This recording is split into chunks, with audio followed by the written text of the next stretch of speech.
እርጉዝ የሆነች ሴት በሩፋኤልም ጸበል ብትጠመቅ እንደገና ደግሞ የሩፋኤልን ጸበል ብትጠጣ ይሄ ሪል ነው የተደረገ ታሪክ ስለሆነ ነገራችን እና እርጉዝ የሆነች ሴት የሩፋኤልን ጸበል ብትጠመቅ እንደገና ደግሞ የእሱን ጸበል እንደገና ደግሞ በእውነት ነው የምላችሁ ምጥ ያሽራል። በጣም በረከት ይችላል። ቅዱስ ሩፋኤል በእነዚህ 6 ነገሮች ይታወቃል። እነኚህን እንግዲህ በደንብ ቪዲዮን አይታችሁ ልትጠቀሙበት ነው። መጀመሪያ እንዳልኳችሁ በተለይ ቅዱስ ሩፋኤል በእውነት ነው የምላችሁ ወላድ የሆነ ሴት ይመከራል። ምጧ እንዲቀልላት የቅዱስ ሩፋኤል ጸበል ብትጠመቅ ብትጠጣ ከብዙ ነገሮችን ያድናል፣ ይቀርፋል።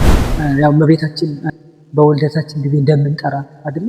በተለይ ለእርጉዝ ለወለደች ሴት እመቤታችን እንደምትጠራ ሁሉ እንደምታረቅ ምጥን እንደምትሽር እንዲሁም ደግሞ ምጥ እንደምታቀልሉ ቅዱስ ሩፋኤል ደግሞ ለወላድ ሴቶች በጣም ዘርፈ ብዙ በረከት የሚያሰጥ መልአክ ነው። ተጠቀሙበት ማለት ሰላም ጤና።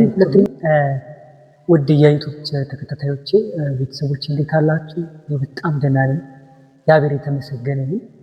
ዛሬ በጣም አስደናቂ የሆነ አንድ ፕሮግራም ይዤላችሁ መጥቻለሁ። ያ ምንድን ነው? ኢትዮጵያ ኦርቶዶክስ ተዋሕዶ ቤተክርስቲያን ከመጀመሪያ ወራን ከ1 ጀምሮ እስከ 30 ያሉትን ቀናት አሉ አይደለም? በዓላታቸው ምን እንደሚከበር እናውቃለን። ነገር ግን ያው ከነሱ ጋር የሚሄዱ 3 በዓላትን ለዛሬ ይዤላችኋለሁ። ያው ሰሞኑን እንግዲህ በስፋት የሚታሰቡ የልደት የጌታችን የመድኃኒታችን ኢየሱስ ክርስቶስ የልደት በዓልን ምክንያት በማድረግ ያው አባቶቻችን ማለት ነው የጾሙትን ጾመ ነቢያት ላይ ያለን እና ያው ወደ ልደቱ እየተቃረብን ስለሆነ እስከዛ ጊዜ ድረስ በተለይ የአባቶቻችን የሐዋርያትን ፈለግ በመከተል ምክንያት አድርገን የኢትዮጵያ ኦርቶዶክስ ተዋሕዶ ቤተክርስቲያን በዓላትን የምታከብርባቸው ምክንያት እንዳሏትና እንዲሁም ደግሞ ከ1 እስከ 30 የሚታሰቡ ቅዱሳን ነው። ዛሬ የምናየው ከ1 እስከ 30 ያሉትን አይደለም፣ ነገር ግን ከ13 ጀምሮ እስከ 15 ያሉትን የ3ቱን ቀናት ምክንያት አድርገን 13፣ 14፣ 15 ምን እንደሚታሰቡ ብዙዎቻችን ለምን ቅዱሳን እናውቃቸዋለን። ቅዱሳን ናቸው የሚታሰቡ። በተለይ በ13 ያው እንደምናውቀው ወደ መጨረሻ ላይ በደንብ ነግራቸዋለሁ። ሻው ማየት ግድ ይላል። በጣም ቁም ነገር ነው፣ ጠቃሚ ነገር ነው። በተለይ 3ኛ ላይ የምነግራችሁ የ15ኛውን ቀን ስናይ ደግሞ በጣም ልዩ ቃል ኪዳን ያላቸው ቅዱሳን ይታሰባሉ። ነገ 13 አለ።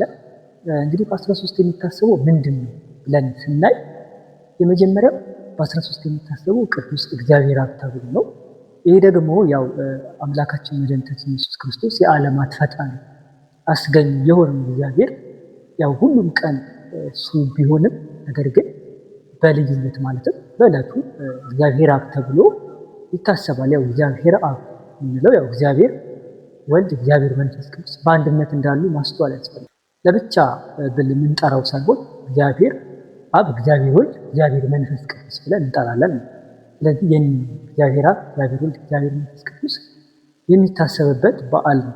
ስለዚህ እግዚአብሔር አምላካችን በአጠቃላይ የሚታሰብበት ዓለማትን የፈጠረ ገዢ አስገኝ የሆነው የመድኃኔዓለም አባታችን የፈጣሪያችን መታሰቢያው ቀን ነው። ነገር ግን ያው ዓለማትን ሁሉ የፈጠረው እግዚአብሔር ሁሌ የሚታሰብ ቢሆንም ቤተክርስቲያናችን ቅድስት ኦርቶዶክስ ተዋሕዶ ቤተክርስቲያን እግዚአብሔር አብ ብላ በ13 ታከብራለች። ከሱ ጋር አብሮ የሚታሰብ አንድ መልአክ አለ። በእውነት ስለዚህ መልአክ ስነግራችሁ በተለይ በጣም ቃል ኪዳኑ እንድትጠቀሙ ኪዳኑ በረከት እጅግ ዘርፈ ብዙ ስለሆነ በዘገጠን እንድትጠቀሙ እመክራለሁ። ቅዱስ ሩፋኤል በነገራችን ሩፋኤል ማለት እግዚአብሔር ሐኪም ነው ማለት ነው። እግዚአብሔር ሐኪም ነው በጣም የሚደንቅ ስምና ተርጓሚ ያለው መልአክ ነው። በነገራችን ላይ ይህ መልአክ በብዙ ይታወቃል። ለዛሬ ያስኩላችሁ 6 ነጥቦች አሉ። መጀመሪያ ላይ የምናየው ቅዱስ ሩፋኤል የስሙ ተርጓሚ የእግዚአብሔር ሐኪም ነው። እንግዲህ እግዚአብሔር ሐኪም የተባለው የጦቢያን ወይም አብርቷል። ለሳራ እና ለጦቢያ ራሱ የጋብቻቸው ባራኪ የሆነ በመጽሐፈ ጦቢት ላይ በስፋት የተገለጸ ቃል ስለሆነ መጽሐፈ ጦቢትን ብታነቡ ብዙ ነገሮች ታገኙበታላችሁ። ቅዱስ ሩፋኤል አንደኛው የሚታወቅበት ፈታዬ ማህፀን። ይህ እንግዲህ በቤተክርስቲያናችን በተለይ በእንስሳትና በሚወልዱ ሰዎች መካከል ወይም ደግሞ በሚወልዱ ሰዎች ሊሆኑ ይችላሉ፣ እንስሳት፣ አራዊት። እነኚህ ሲወልዱ በእነኚህ ላይ የተሾመ ፈታዊ ማህፀን የሚፈታ በተለይ ምጥ እንዳይጸና እናቶቻችን አባቶቻችን በተለይ እናቶቻችን ቅዱስ ሩፋኤልን ይጠሩታል። ይህ የታወቀ ነው። ጸበሉ ራሱ ወላድ ወይም በጣም በእርጉዝ የሆነች ሴት በሩፋኤልን ጸበል ብትጠመቅ እንደገና ደግሞ የሩፋኤልን ጸበል ብትጠጣ ይሄ ሪል ነው የተደረገ ታሪክ ስለሆነ የምነግራችሁ እና እርጉዝ የሆነች ሴት የሩፋኤልን ጸበል ብትጠመቅ ደግሞ የእሱን ጸበል ብትጠጣ በእውነት ነው የምላችሁ ምጥ ያሽራል፣ በጣም በረከት ይሰጣልና ሩፋኤል እንግዲህ በዓመት አንድ ጊዜ በተለይ ጳጉሜ 3 በጣም የሚታሰበው ትልቁ በዓሉ ቢሆንም ነገር ግን ወር በገባ በ13ም ወራዊ በዓሉ ነው። ታዲያ ከዚህ ጋር ተያይዞ እርጉዝ የሆነች ሴት በእውነት ነው የምላችሁ የሩፋኤልን ጸበል ተጠምቃ ጠጥታ በሱ ጸበል ማለት ነው ብዙ ሰዎች ከምጣቸው የቀለለላቸው ከብዙ ደግሞ ደዌ የተፈወሱ የዳኑ ሰዎች እንዳሉ ደግሞ ሰምተናል። ይሄ ግልጽ ስለሆነ ማለት ነው። ሁለተኛው ደግሞ የሰማያዊ መዛግብት ጠባቂ ነው። የሰማያዊ መዛግብት ጠባቂ እንደሆነ ቅዱስ ሩፋኤል ይነገርለታል። ሶስተኛው መራዬ ፍኖት ነው። ይህ ማለት ለአጥቢያ መንገደኞች እንደገና ደግሞ መሪና ጠባቂ በባህር ላይ ለሚጓዙ በየብስ ማለትም ይሄ በመርከብ ለሚጓዙ ሰዎች ቅዱስ ሩፋኤል በጣም ለመንገዳቸው መሪ ስንቅ ሆኖ እንደሚያገለግል የተነገረ እና በተለይ መርከበኞች ሹፌሮች ቅዱስ ሩፋኤልን ብትማጸኑ ከብዙ ነገር ያወጣቸዋል። እውነቴን ነው የምነግራችሁ እና የቅዱስ ሩፋኤል ታሪክና ተአምር ዘርፈ ብዙ ስለሆነ ማለት ነው። ሌላው ደግሞ መልአከ ከብካቡ በጋብቻቸው ጊዜ አብሮ የዳራቸው ወይም ደግሞ ጋብቻቸውን የባረከላቸው ቅዱስ ሩፋኤል ነው። ይህም መጽሐፈ ጦቢት ላይ ገብታችሁ አንብቡ። በጣም ድንቅ የሚሆን ታሪክ ነው። ሰምታችሁ አይታችሁ እንድትጠቀሙበት ነው በዚህ አጋጣሚ ሪኮመንድ የማደርገው። አምስተኛውና ደግሞ በጣም ደስ የሚለው ፈዋሽ መልአክ ነው። ፈዋሽ መልአክ ምን ማለት ነው? በበሽታና በቁስል ላይ የተሾመ ሰውን ደግሞ ከመከራ ከብዙ ነገር ከጭንቅ የሚታደግ የዋህና ደግ መልአክ ነው። ይህም የእግዚአብሔር ባለመድኃኒት ተብሎ ይጠራል ስሙ ማለት ነው። እንዳትረሱ። መጀመሪያ ላይ እንደነገርኳችሁ ሩፋኤል ማለት ፈዋሽ መልአክ ትርጓሜ ስለሚይዝ ሁሉ ነገር ውስጥ ብታዩት ፈውስ አለ ማለት ነው። ስድስተኛው የመጨረሻው ጸሎት አሳራጊ ነው። የቅዱሳንን ጸሎት ከምድር ወደ እግዚአብሔር የሚያሳርግ ደገኛና የሚያስታርቅ ሊቀ መልአክ እንደሆነ ይነገርለታል።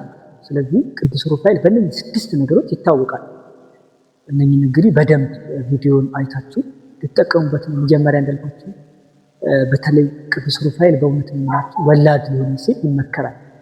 ምጧ እንዲቀልላት የቅዱስ ሩፋኤል ጸበል ብትጠመቅ ብትጠጣ ከብዙ ነገሮችን ያድናል፣ ይቀርፋል። ያው እመቤታችን በወልደታችን ጊዜ እንደምንጠራት አይደለ?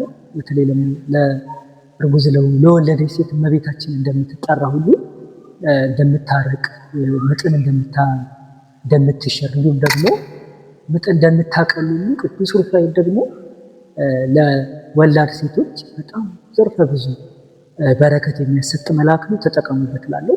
እንግዲህ ሁለተኛው ደግሞ በ14 የምናስባቸው አቡነ አረጋዊ ናቸው። በነገራችን ላይ አቡነ አረጋዊ ከሮም ወደ ኢትዮጵያ ከመጡ 9 ቅዱሳን መካከል አንዱ ናቸው እና በጣም የሚገርማችሁ ነገር አሁን በኢትዮጵያ ኦርቶዶክስ ተዋሕዶ ቤተክርስቲያን ሮም ነው። ነገር ግን ከ9 ቅዱሳን ወደ ኢትዮጵያ ሀገራችን ሲገቡ ከገቡ ቅዱሳን አባቶቻችን ወይም ደግሞ ጻድቃን አባቶቻችን መካከል አንዱ ናቸው አቡነ አረጋዊ። ነገር በአንድ ወቅት ወደ ደብረ ዳሞ ሲወጡ ተራራው ገመድ ስላልነበረው በጣም ተጨንቀው ነበርና እግዚአብሔር ዘንዶ ልኮላቸው በዛ ዘንዶ ወደዛ ገዳም ወይም ወደዛ ተራራ ወደ ደብረ ዳሞ ተው ያን ገዳም እንዳቀኑ አባታችን በእውነት የተሰጣቸውን ቃል ኪዳን እጅግ ድንቅ ነው። የሚገርማችሁ ነገር ስጋ ያረፈበትን መቃብርን የተሳለመውን ሁሉ እምርልሃለሁ ብሎ እግዚአብሔር አምላክ ለአቡነ አረጋዊ ሰጥቷቸዋል ቃል ኪዳን ማለት ነው። በ15 ደግሞ ይሄ ደግሞ መጨረሻው ሶስተኛው የምናየው ደግሞ በ15 ሕፃኑ ቅዱስ ቂርቆስ ይታሰባል። ገና በ3 ዓመቱ እያለ ስለ ክርስቶስ ፍቅር ምስክርነትን የሰጠ ድንቅ ሕፃን ነው እና የሚገርማችሁ ነገር በፈላ የነሐስ ውሃ ውስጥ ሲጣል ቅዱስ ገብርኤል ወደዚህ ሕፃን መጥቶ እንዳዳነው ይነገራል። ብርታት እንደሰጠው ይነገራል። እሳቱን እንዳቀዘቀዘለት ይነገርለታል። ሶስተኛው ደግሞ በጣም የሚደንቅ ሕፃናት ወደን ይምጡ አትከልክሏቸው የሚለውን የክርስቶስን ጌታችን ኢየሱስ ክርስቶስን ቃል በተግባር የፈጸመ ሕፃን እና የሚደንቅ ነው። ስለዚህ እነዚህ ሶስቱን ቀናት 14፣ 15፣ 16 ላይ ተናጣ እናቱንም ያጸና የትፍርሄ ብሎ ማለት እናቴ ወይ አትፍሪ ከሚነደው እሳት ያወጣናል ብሎ በአምላኩ ላይ ገና በልጅነቱ እምነት ያደረበት ድንቅ ሕፃን እና የሕፃኑን ቅዱስ ቂርቆስን በረከት ያሳድርብን። የአባታችን የአቡነ አረጋዊ የቅዱስ ሩፋኤልን ነኝ አሁን ያየናቸውን ቅዱሳን አባቶቻችን መላእክቱን ጨምሮ እግዚአብሔር አምላክ በበረከት በቃል ኪዳን መልካም ቆይታ እግዚአብሔር ከሁላችን ጋር ይሁን። ቪዲዮ ላይክ፣ ሼር፣ ሰብስክራይብ በማድረግ የበለጠ ቪው እና እይታ እንዲኖረው እርዱ። እናመሰግናለን።